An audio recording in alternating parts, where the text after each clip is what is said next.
There are four things that are little upon the earth. The scripture says, but they are exceeding wise. The ants are people not strong, yet they prepare their meat in the summer. The conies are but a feeble folk, yet make they their houses in the rocks. The locusts have no king, yet go they forth all of them by bands. The spider taketh hold with her hands, and is in kings' palaces.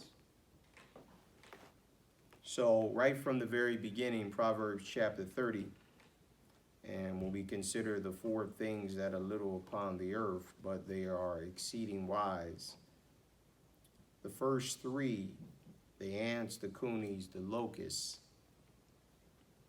within those three scriptures, there is one word that occurs in each one of those scriptures, and I want to focus on that in the beginning of this study tonight. So the ants, the conies, and the locusts, the word yet, still, in spite of, however, and when you consider that, you have to consider the fact that these little things are not strong, they're feeble, yet the scripture says, God have chosen the foolish, God have chosen the weak.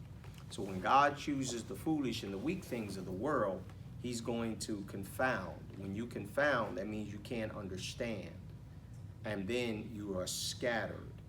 So when you have somebody that's confounded or people that's confounded, they are confused.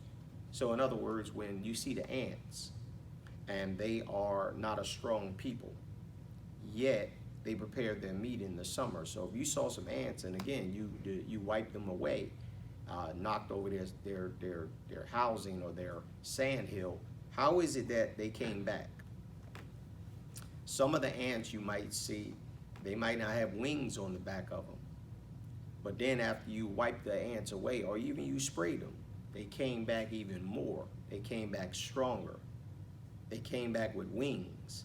And it's like you are confounded. Like, I thought I got rid of these ants. I thought I got rid of these little critters, these little conies. How in the world did they make these holes in the rocks? You know, I thought I got rid of them. You know, it's like, you know, you think you're going to get rid of some things that you consider to be like nothing. And, you know, we live in a world of great chemicals today. You know, you think about when you see weeds, you get you some Roundup, and you be like, you know what, I'm going to spray these weeds. They ain't never coming back. Only to find out, like the rain that came down today and this afternoon, this evening, all of a sudden now the grass start percolating, or the weeds start just percolating, come up all through the cement, the weeds coming up all through the blacktop, the weeds are just all over the place, choking the very flowers that you trying to, you know, keep pretty.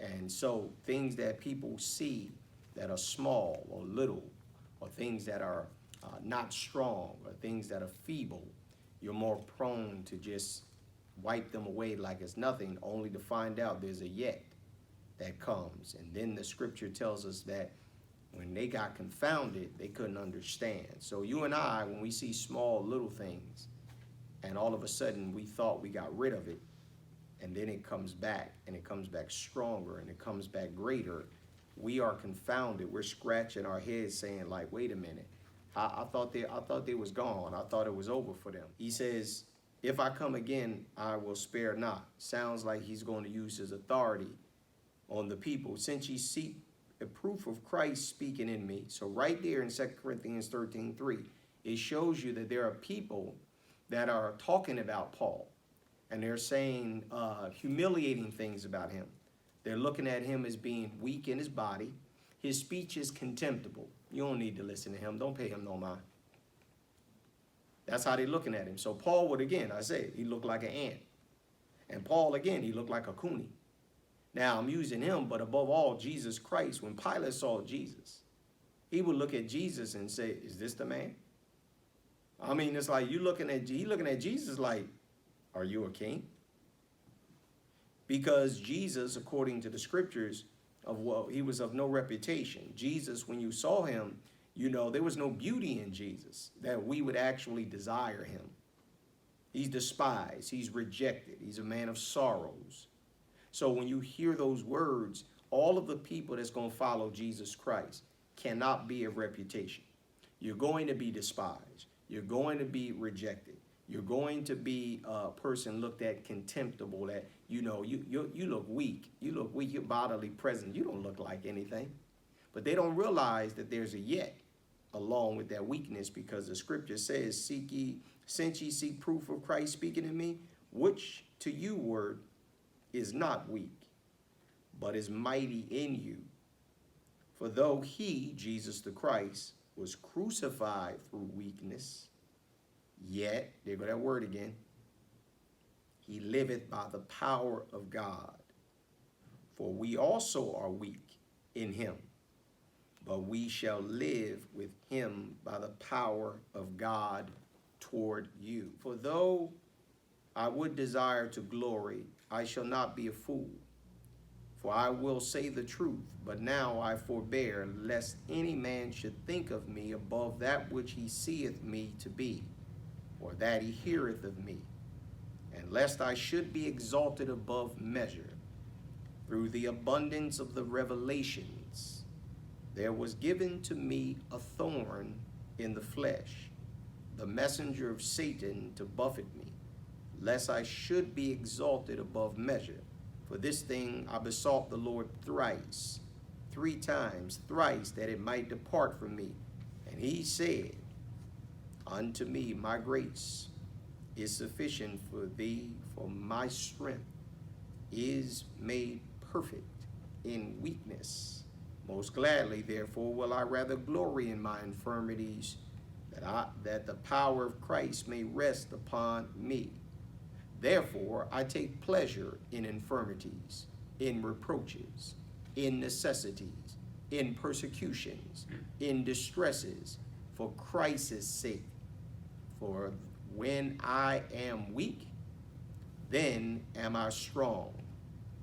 In Scripture 9, Jesus says to Paul, my grace is sufficient for thee. My strength is made perfect in weakness. The word tonight is yet made perfect. More specifically, yet made. Yet made. But beyond the made is the word perfect. Yet made. Yet made. Yet made. Yet made perfect. Well, how are you made perfect? Jesus says, my strength is made perfect in weakness.